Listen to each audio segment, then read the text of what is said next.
Come on, come on. Good afternoon. Welcome to Match Day. I'm Vince, and we have Ian. And with us again today, thankfully, is Thiago Pinto from Bethel University, formerly Bethel College. And our special guest today is Pepe Galvan from who's right now in Mexico. And thank you for joining us. Pepe, let's just check our audio, make sure we got you. Yes. Can you hear me well? Thank you. Thank you very much for having me. Thiago? Very good. Thanks, Vince. Awesome. Great. Well, thank you so much, Pepe, for taking the time. And Pepe is also a Bethel guy, so it's a good connection. And we know he actually knows my son, God help him. But well, thank you again for taking time to come on. I'm really excited about this presentation. We got a lot of participants, looks like a lot of attendees in the that are anxiously waiting too. So, but before we start, let's just share your journey if you don't mind, right? Yeah. Where you are and going from there. Yep. Yes, perfect. I'm not sure can we start sharing my presentation because if we want there. At least it will give some nice images to share and also the context of what I'll be speaking. So thank you very much. I'm very excited to be here and thank you very much for the invitation. So my name is Pepe Galvan. Right now I'm in Mexico. Yes, I studied at Bethel as well. I graduated, I believe, in 2005. So that's almost 15 years ago, which time flies. Okay, stop. Time out. You're young. So it's all good. You're good. All right. Go ahead, though. Perfect. So after being at Bethel, I studied IT, nothing that has to do with what I do today. I went to England. I was there for a year. My mom is English. My dad is Mexican. So I wanted to live in England for a while, play football or soccer over there, get some experience. And then afterwards, I realized that I wasn't really enjoying what I was doing. I was working there for an IT firm. I was doing consulting. And I realized that I was always speaking to all of the clients with topics that had to do with something with soccer. So my boss at the time said, "Hey, Pepe, you're great at what you do. We really like you, but why don't you do something that has to do with the world of soccer?"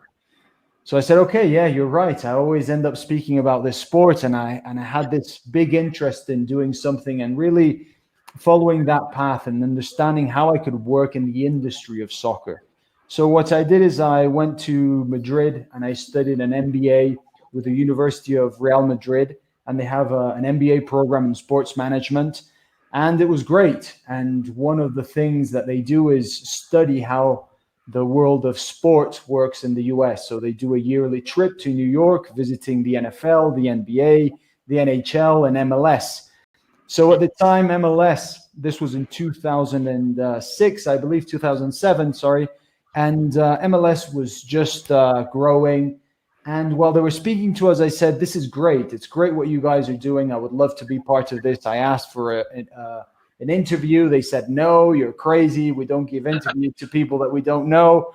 So in the end, they accepted to give me an interview. Finally, I initially started with an internship, which I was like, wow, an internship. I have an MBA from Real Madrid and you're offering me an internship. But I really understood that in order to grow in this industry of soccer, you really have to be willing to put yourself in uncomfortable situations and situations that maybe you have to swallow a bit of your ego in order to get good experience, but also to understand how this business works. So it definitely gave me a lot of experience working in Major League Soccer. I was there. They ended up hiring me, and I was working with the marketing side of things, with the international games that they do with Soccer United Marketing, managing different properties. And I also started helping them with signing players from abroad. I noticed that they didn't have anyone in particular that could help them with the Mexico market per se, or the Spanish-speaking market. So I proposed to them be their representative. I sold them a project. A year afterwards, they said yes, they agreed. So that was the first step in building my company, which today is 6 p.m. Sports. And also that gave me the understanding, okay, of really how can I grow my business? How can I grow also personally, but how can I help more people in this industry? So these are just some pictures, really nice pictures of the different projects. But the way I set up my business was in event management. So managing a lot of international games in the US. The Mexican national team is one of them. We do it through Soccer United Marketing, which is the marketing agency of MLS. They hire us to help them. We do a lot of scouting with MLS teams. We do specific and niche scouting, providing them information that they can't find anywhere else. They also hire us to advise them with specific projects. An example would be Las Vegas Lights, the USL team. When they started, they brought us in and we helped them put together the team in terms of the sporting side of things. And then the other component, which is the component that my passion is in and that we're going to speak today, which is the mental toughness. The moment that I started with this project, I realized immediately that when we were bringing players from other countries to play in MLS, their body was the same, but their performance wasn't the same. And I was like, how's that possible? I mean, same legs, same head, same everything, but the performance is not the same. And I understood that there was something that was going wrong or that needed to be improved, which is inside their heads. And I always studied performance, human performance, mental performance.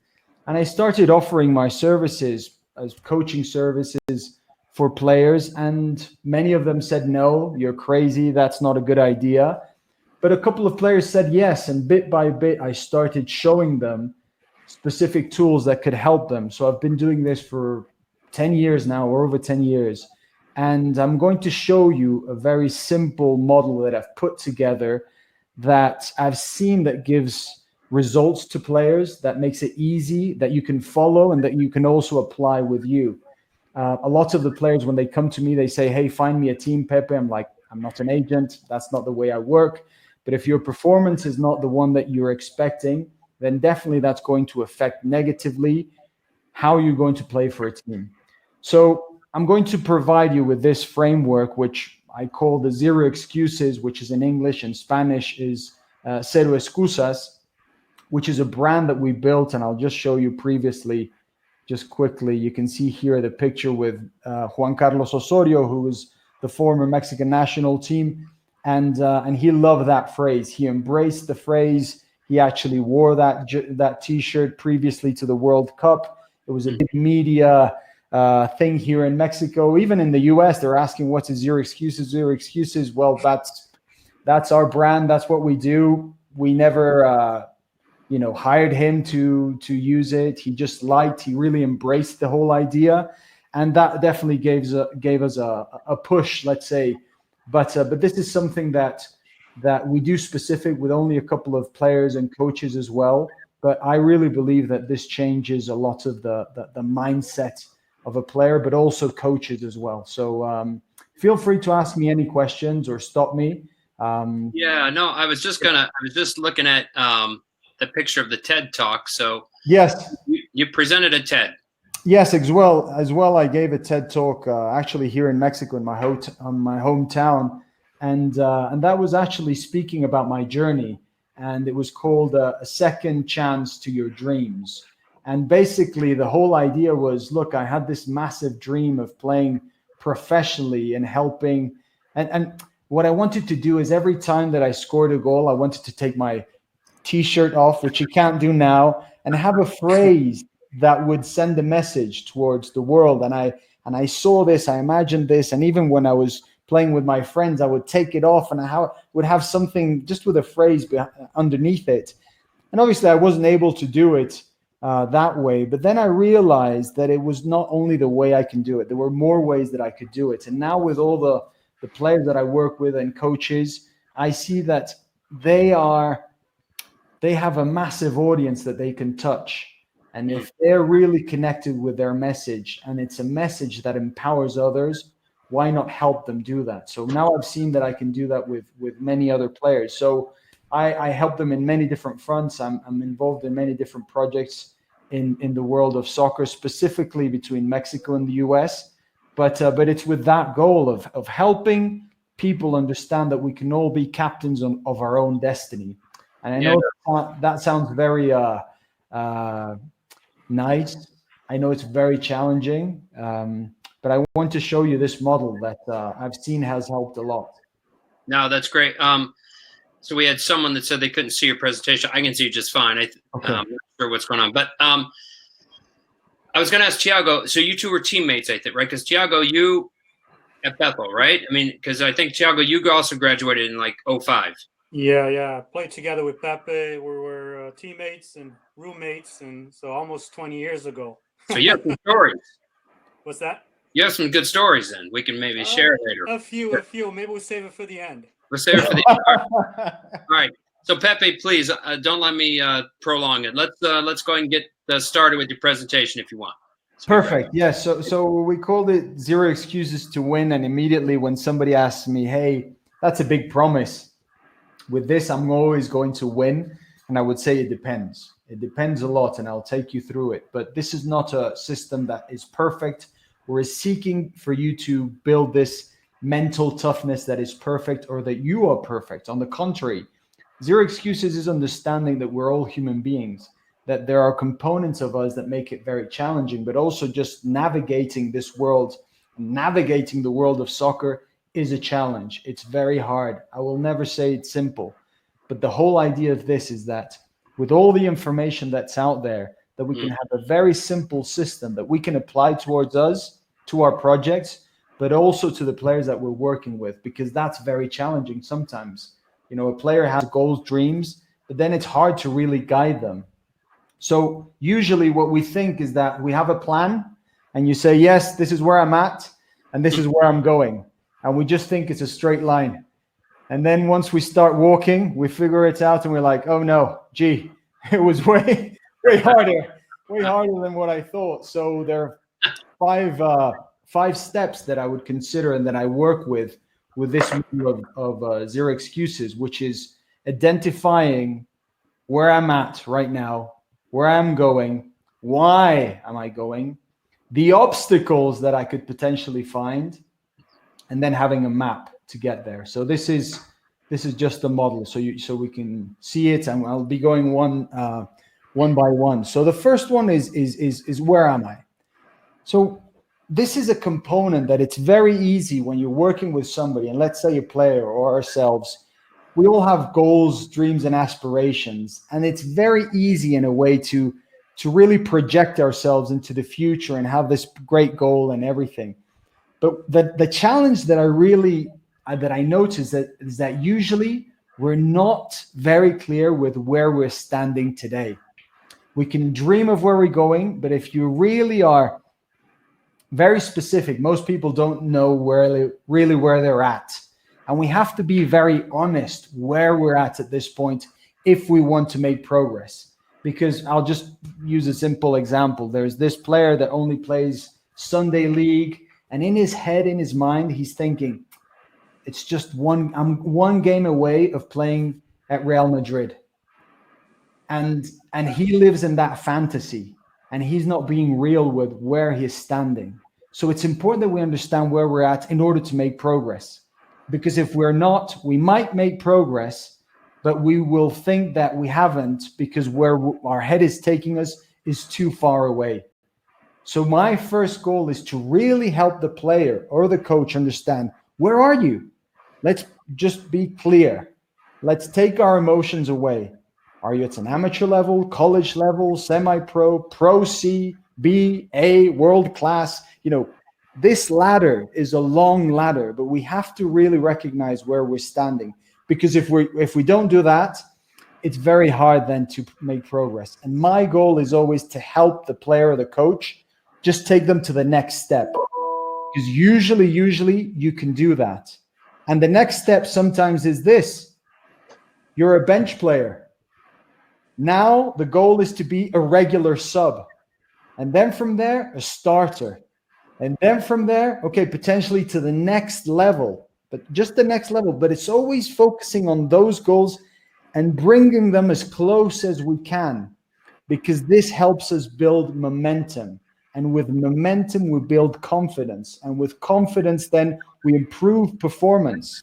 So it's important that we recognize where we're at or where the player is at and just help them understand, I'm going to help you, or we're going to do everything to take you to the next step. So this is another thing that I use as a player. Evaluate the player as the complete player. It's not only the physical and technical and the tactical. There's the mental component, there's a leadership component, and there's a lifestyle component as well. So they can really see, and I've been doing this a lot with younger players as well. And initially, they just think that it's the physical and the technical. They don't even think about the tactical. But then the mental, they just think, oh yeah, that's everything. There are lots of components, and the leadership as well, and the lifestyle nowadays. Lifestyle is a massive one, which has to do with rest, with eating, with so many different components.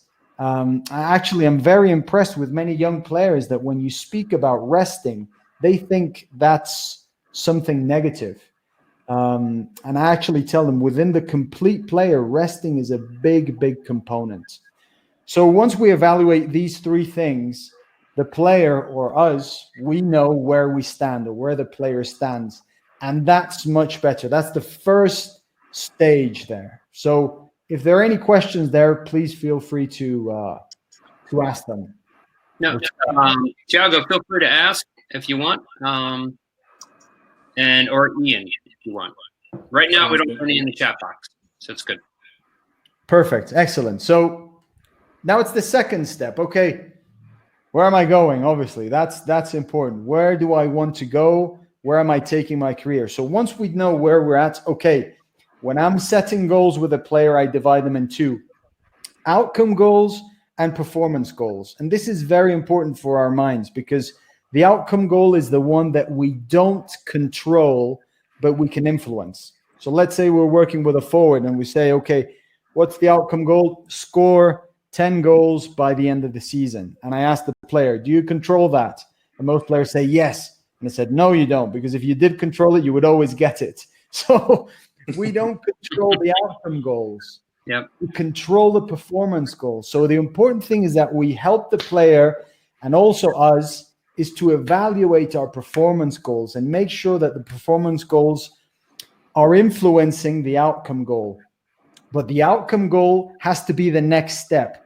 If Pete has only scored 1 goal in the season and suddenly we're saying, yes, now you're going to score 10 goals, that's too crazy. That could really stretch the player too much. Mm-hmm. And even if Pete scores 2 or 3 goals, which is better than last season, he'll be thinking, I'm a failure. Because the goal that he had was too far away. Yeah. So that's very important. And usually we don't reach our goals because we stop doing the things that we said that we were going to do. We stop doing the things that we said we were going to do. And this is something that it's very important. And as coaches, I would say the best way to implement this is to implement it with yourself first.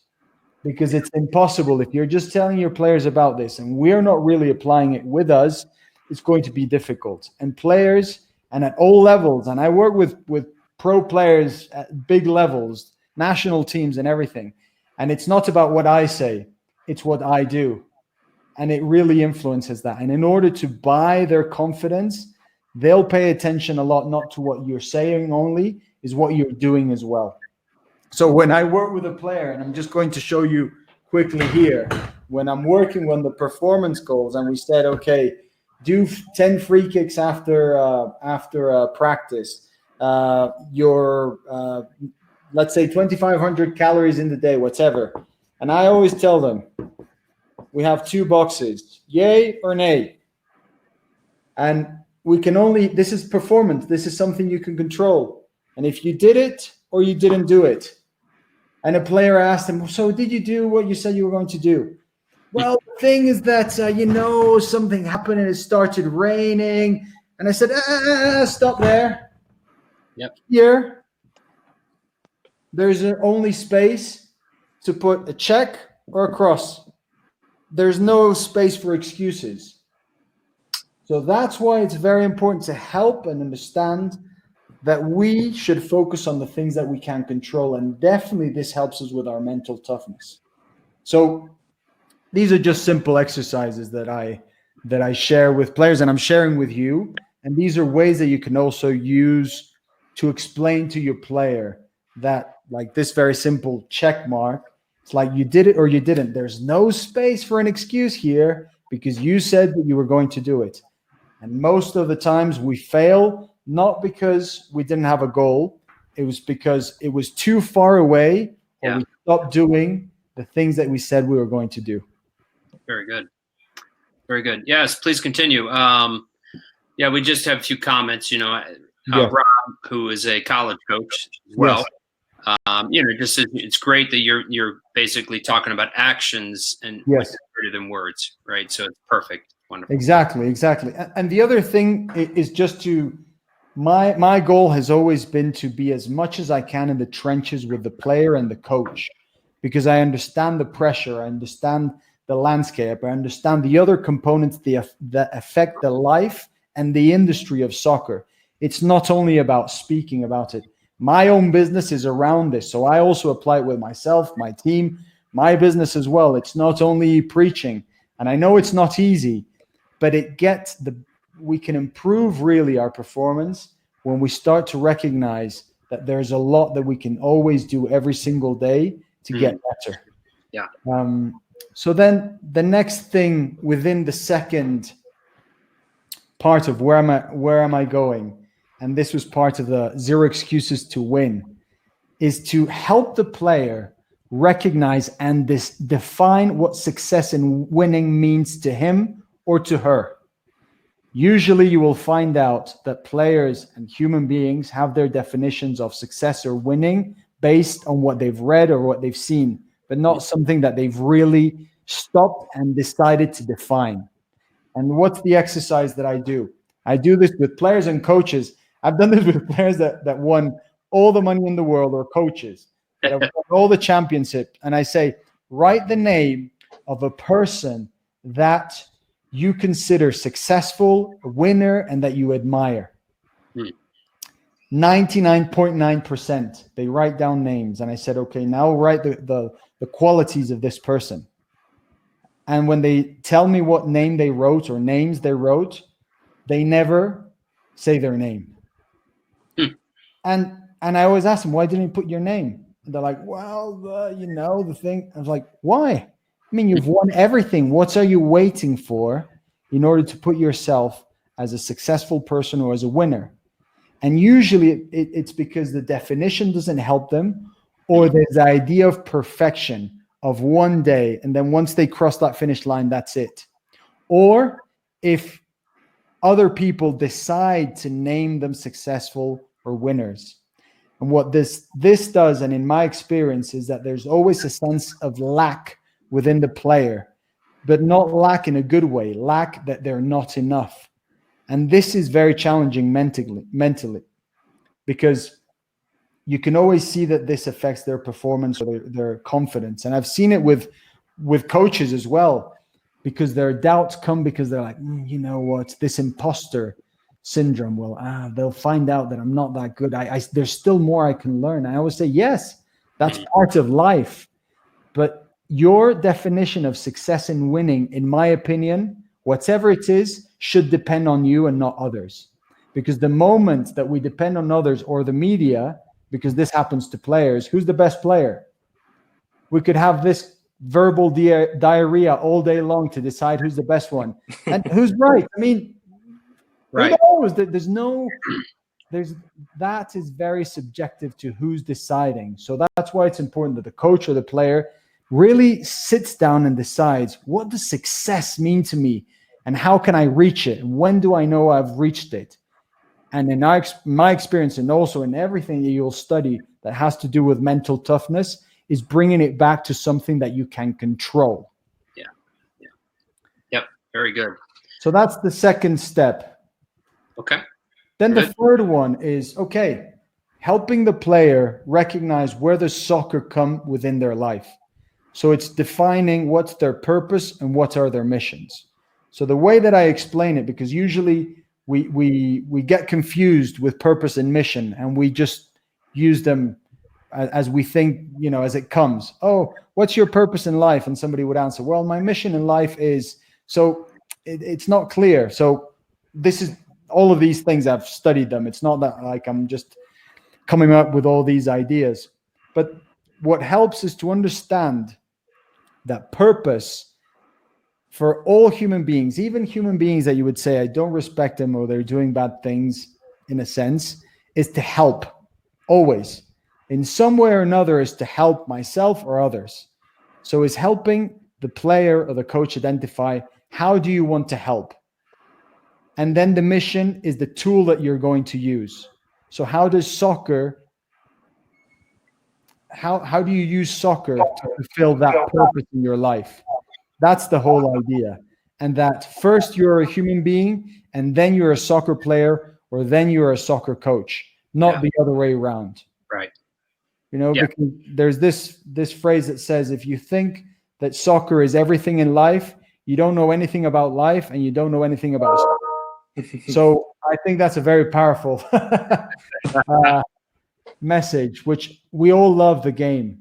We all love it. But the moment where we lose perspective of the game in itself, because the word is game, then it really affects our performance and our mental toughness within the game of soccer. Even if there's a lot of money at stake and points, I understand it's challenging. Right. But there has to be a way that we can find perspective of how this is part of our life and not everything in our life. So that's the third component. And usually it can take some time. I always tell players and coaches, look, this is not perfection. We're not seeking for perfection. This is something that will continue to evolve. I mean, in my life, I've seen it evolve 3-5 times. I mean, and every year, even every semester. Now with all the pandemic, I would say this has really changed a lot of our perspective of the purpose in life and our missions.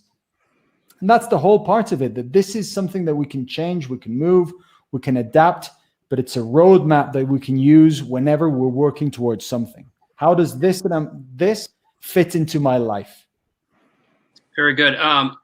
I just have a quick question. So Yes. while we're pausing here a little bit, by the way, some more positive comments in the box. So who's been, and if you don't feel comfortable, that's fine. Who's been the best example of zero excuses to right? Yes. To win? Who's from a professional athlete or even whatever, any player you work with? I have no questions about that. It's his name is Gerardo Torrado.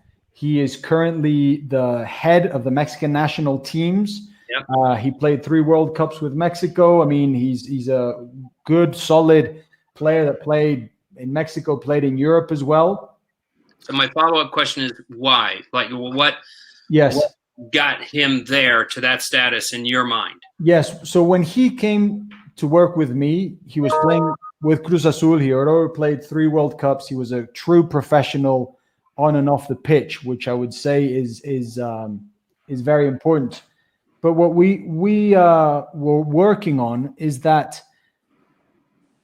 although he had all of this experience and he'd played everywhere and he was captain of the Mexican national team for so many games, there was a voice inside of him that was telling him, you're not that good.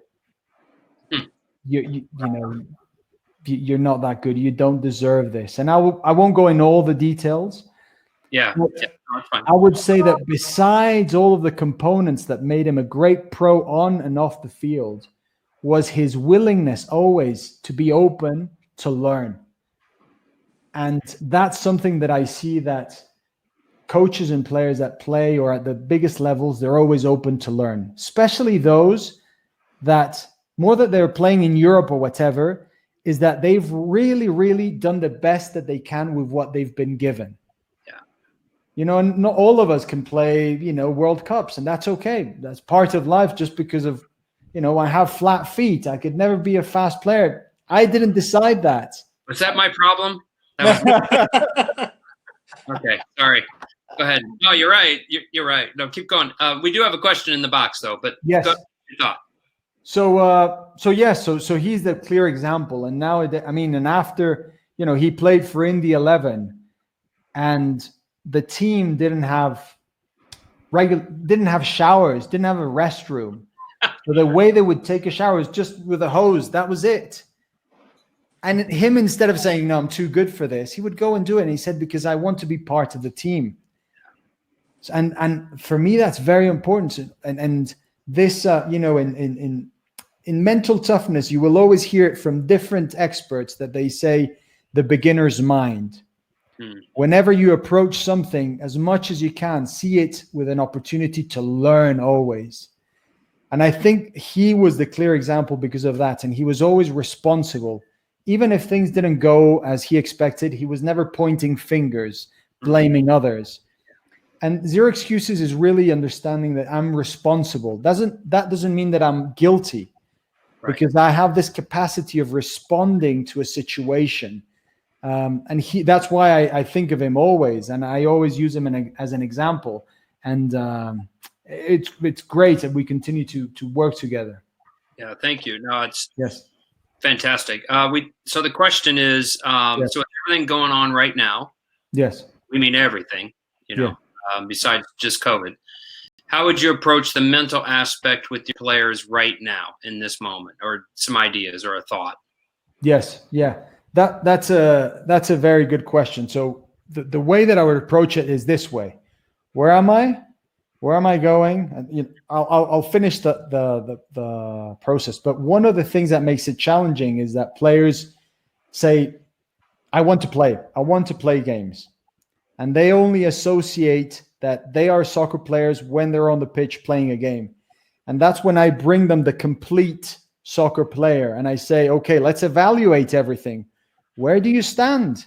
And then we find things that they can improve. And I say to them, look, this is the best time that you can work on things that usually you couldn't work on, but they're going to make a difference. And you know what? Most players, what are they doing? They're picking their nose. They're playing video games. This is your opportunity, not only to improve yourself, but always, because this is a competition, you're also beating your competition because they're falling asleep. They're overeating. It's not that I want to speak badly about others, but that's the way that I trigger in their minds the opportunity that lies in front of us as well. And I would say this applies to all of us. I mean, part of my business, 30% of my business for this year disappeared, which is all of the events. And it took me literally, I'm not saying just to show off, 24 hours to accept it, and that's it, and say, that's it. What's next? Because I can't control that. It didn't depend on me. So me crying about it and everything wouldn't do anything. 10 years ago, that I would be devastated. So, but I know this works, and that's why Zero Excuses is okay. I'm responsible of what I do with this situation. So, and then the other thing is that I'm open with my players, and coaches usually, and human beings, we confuse vulnerable with weakness. Mm-hmm. I'm being vulnerable with you. I'm saying, look, 30%, $100,000 just lost like that. And so when I'm speaking to a player and he lost the team, he's not playing or whatever, he understands that I understand, if that makes sense. Yeah. And it's not only about preaching. So vulnerability is not the same as weakness. And if you pay attention to the best leaders in history, they always have a quality of showing vulnerability in order to create empathy with someone else. Beautiful. No, you're right. It's, thank you for that. It's so what you just talked about. We had a presenter named Ben Frakley, who he's a sports performance coach for the Toronto Blue Jays now, but he's a soccer guy. Yes. And he talked about how maybe we should view challenge as an opportunity and not a threat. Yes. So that's kind of, in the lines of what you're speaking about, really, which is fantastic. And and I loved your take on vulnerability. If we can get more coaches to understand that, the vulnerability, and saying, hey, this is on me. Yes. Right? Boy, wouldn't we have better coaches around the country? So, please continue. I'll shut up and please continue. No, this is perfect. Your presentation. That'd be great. And the other thing that I would say, just based on what I said initially, if you are listening to this and say, hey, it's easy to say, but it really is hard to apply, I would say yes. Yeah. Zero Excuses is understanding that for many of us, life is very difficult and it's complicated, and there are obstacles and things many times don't go your way. I understand that. And this is not a quick magic pill. This is very similar to a six-pack in your abs. The 6 p.m. sports is from six-pack mental. In order to have a six-pack in our mind, we have to apply this daily. It's sets and reps. It's the same thing. Being here for 30 or 40 minutes and say, oh, yes, I understand. I have the information. Information is useless if it isn't applied daily. So that's why it sets and reps as well. So I would just say it takes time to develop this mental toughness. But if you see it as training your body, you'll see the results. And it's not only about thinking positive. And I'll speak about the obstacles. So the fourth part is that the pre-mortem. So when somebody dies, usually they would do the post-mortem, which is finding out the causes of why this person died. So you find the causes, but this won't bring this person back. Many times our projects, when they fail, we do the post-mortem. Oh, we should have done this, we should have done that. So a way that works very well when setting goals and working towards them is say, I'm going to find obstacles. There are going to be obstacles, and maybe many challenging ones. So this was a business system that the Japanese applied, which they called the pre-mortem. And they said, let's write down all of these obstacles or things that could destroy our project, and let's find a solution. Let's write it down. Let's really think about it. And if we face that obstacle, then we'll have a plan at least. We'll have a contingency plan. And this helps to build confidence. So when I'm working with a player and I say, okay, if you start panicking, there's a panic button here. So if you start panicking, then what are you going to do? So we have something, a trigger, but then we have a plan. How we're going to manage that. And then this will improve and help us with our performance. If this, then this. If this, then that. And we just write them down. If I miss a pass, usually players go like this. Oh, I'm terrible. And their mental chatter goes into spirals, or it scatters to different parts of their lives, or goes round in circles where they're just thinking about the same thing. So I help them identify which one of those it is, and we break the pattern of thought. If this, then that. So this is really a very, very profound pillar, but I'm just giving you the overall frame of the zero excuses. But the whole idea is that usually our minds are great in thinking that we won't find obstacles when we start. And when we find one, and as coaches, it happens. They miss a pass and you're like, oh, why did you mess up? And then I ask the coach, why are you so surprised? Your expectation of perfection is affecting your performance. Yeah. And then it affects the performance of the player. Yeah. So let's really analyze this. And let's be just very cold about the numbers. And the numbers say there's never been a player that has a perfect game, it seems, except Xabi once. But that's once in the history of the game. So why do you get so, and I won't use the word, upset about it? Yes. So yeah. this is one that I spend a lot of time on it. So there's a big advantage of thinking negative, because then it helps us solve issues. And once they happen, we have a contingency plan. Yeah, it's almost like a crisis plan, right? So, or an emergency action plan for yourself. So another question in the box. So when you talk about the mental side, do you believe in the mental visualization exercise? And do you do this with your players? Yes, I do, but I don't spend a lot of time on that. Okay. And in my experience, the visualization, what it does, I would ask him, okay, show me what's your visualization. They would visualize the best game. And what happens? They don't visualize an obstacle. So I always include, whenever they're visualizing, different obstacles, and then how they're solving them. Because this idea of visualizing, usually, not everyone, is a perfect thing. And that never happens. So then that creates anxiety for the player, because they're like, why, if I'm visualizing this, why isn't it happening? It's like this law of attraction. Well, because it's life. Welcome, and we need to give the other players as well and teammates their fair play within the game. They affect a lot as well what's happening.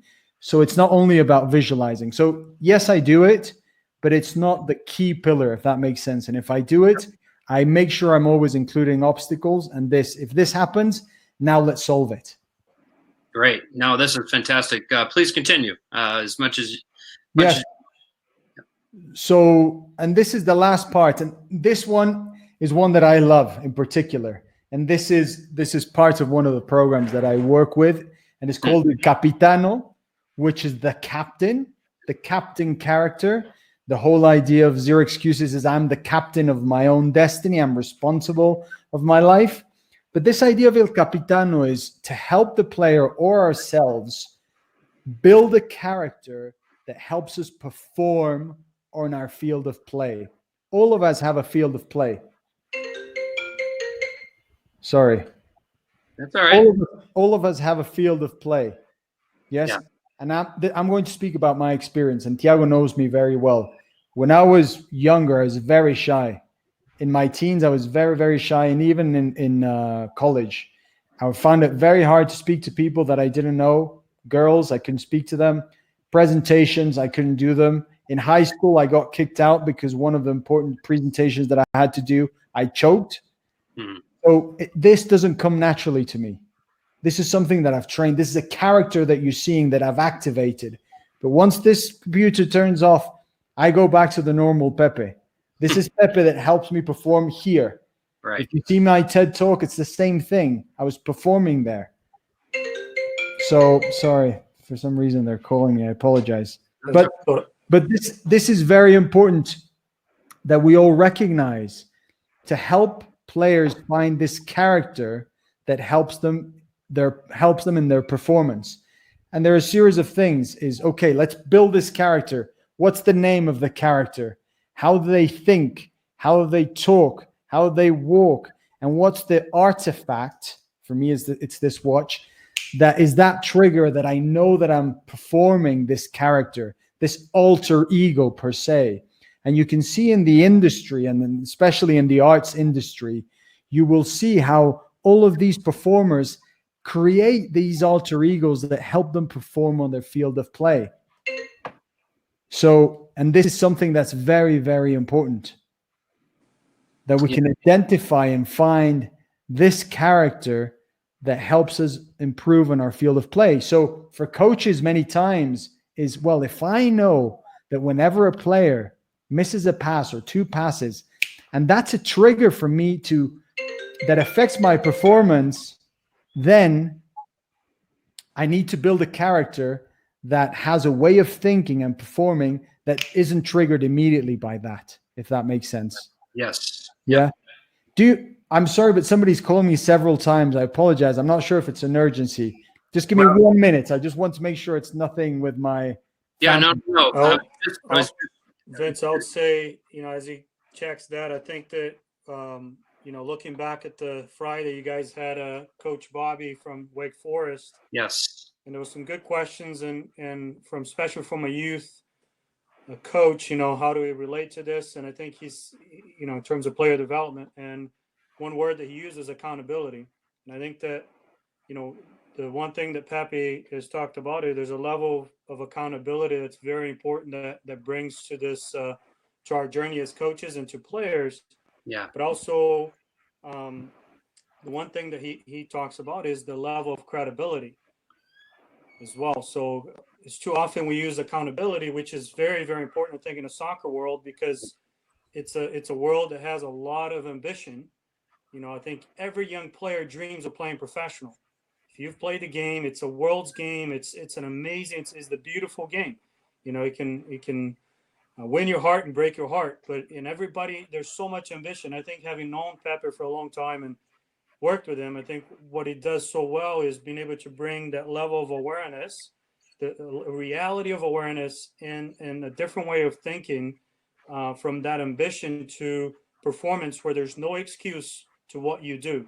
and you take incredible responsibility. And he used it well with Torrado as a great example. So so yes, accountability is important, but then the credibility to yourself. Give credit to who credit is due. If it's a coach, but yourself as well.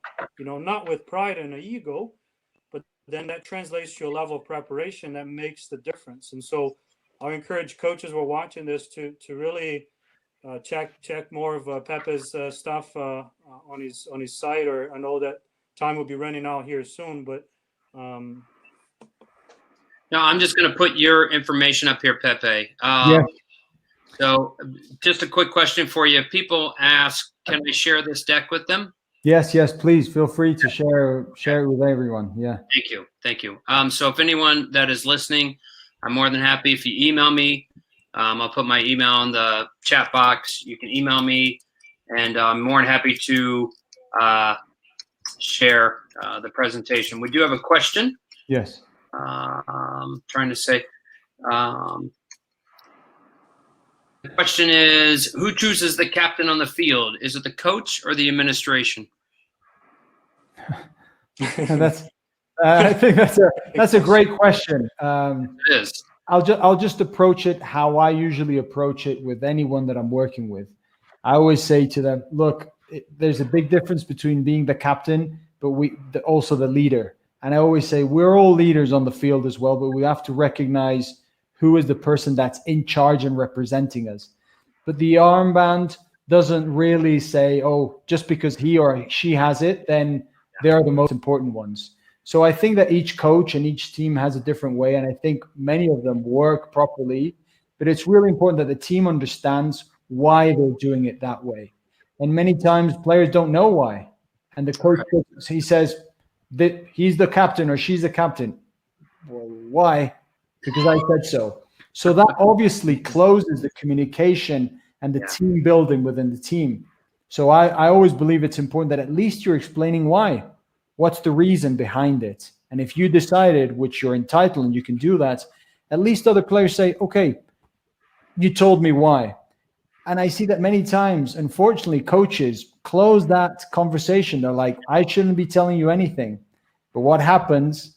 Then the player starts really thinking about that. When you say, hey, run to the right or run to the left, they're like, I'm not sure if I'll do it because I don't trust you in a sense. Yes. And that happens a lot at the professional level, especially. I'm sure. Coach Barker?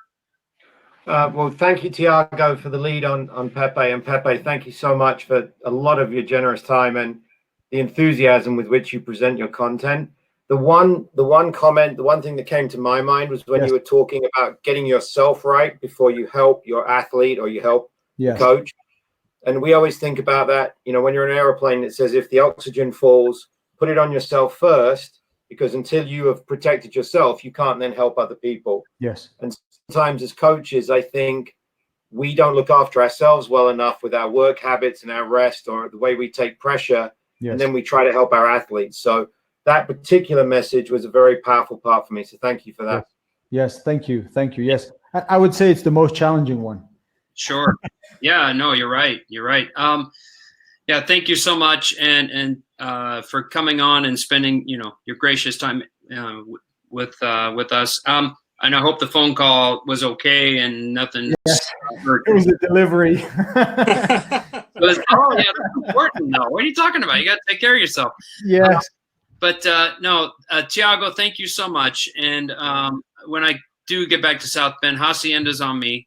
And for all of your help, I appreciate it so much. Next summer, when USL is back on, we'll have to have you here do a special topics, and we invite Pepe as well. Thank you. Yeah, absolutely. Ian can come too. He's got to try Hacienda. Yeah. Yep. So, and maybe Mr. Barker, maybe we can get Pepe to our convention someday. So that'd be great. If he can get up to Anaheim for January, we'd love to have him. It would be very inspiring to have Pepe there with this presentation, and maybe delivering both in English and in Spanish would be fantastic. Wonderful. Yep. So Pepe, we'll continue to talk maybe about that later. So I can hear the English accent, by the way, Pepe. Your father's influence on your accent. Yeah. I can hear it every now and again. Now it's a mixture of everything. Yeah. Hey, well, thank you so much, Pepe. So pilot proud, awesome. And thank you again, Thiago, and Coach Barker, obviously. Thank you so much. So thank you, everybody on. And tomorrow is TGIF, and I have an idea for TGIF, but I don't know if my colleagues will go for it. But tomorrow we're kind of, again, thank you so much and appreciate it. And God bless. Thank you. Be safe, everybody. Guys. Cheers. Bye.